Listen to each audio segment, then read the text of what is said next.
Hi, welcome back to KSG. As you can see, we're back in the pantry, and we have some new additions. Woo woo for new additions! Let's learn about them. Let's learn about our long-term food storage. So if you see right here beside me, I have a 5-gallon bucket.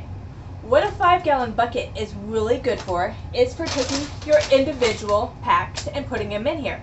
That way, rodents, animals, they don't get into it. They stay longer because these are actually self-sealing and they become airtight when you close them properly. So it makes it last a lot longer.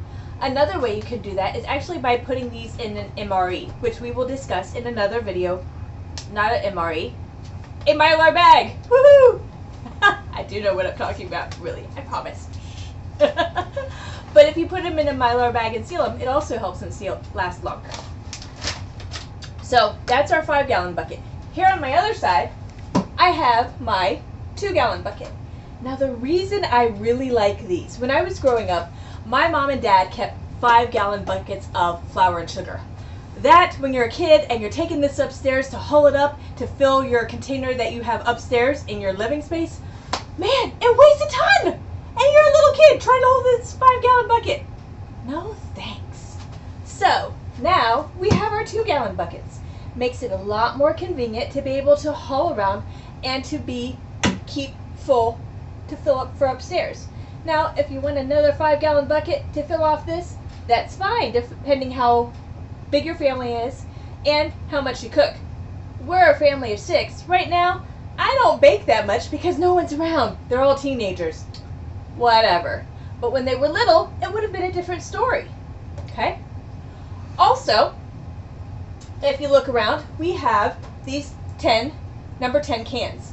These are our freeze-dried food that we've been buying, and we're going to show you later, in a couple weeks from this video, how to cook with this. Remember, when you're putting stuff into your food storage, you also have to add it to your diet. If you don't add it to your diet and it comes a time you have to use it, you can find out that you have problems with your bowels because it doesn't like it, because it's never had that in your system. So you have to make sure to use that, okay? Another thing for long-term storage, you probably have heard of this. This is for Patriots. These are prepared meals that you just remake. And everyone always knows about our MREs. Now remember, this is a meal per person, but it's high calorie.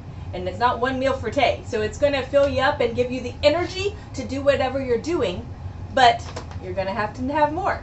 So in our video next week, what we're going to do is we're going to compare MREs for Patriots to using your food storage and making your own meals and putting them in those Mylar bags that you can seal up and make yourself, and comparing the nutrients to them, because that's also important. All right, so we look forward to seeing you next week. We'll compare these, and we'll also be baking with some of our number 10 can stuff. I made some really yummy strawberry muffins. You're gonna love them. So if you like the video, give us a thumbs up, give us a like, subscribe to us, and if you have something you want to see, let us know. We'll see if we can do it. Thanks. Have a great night.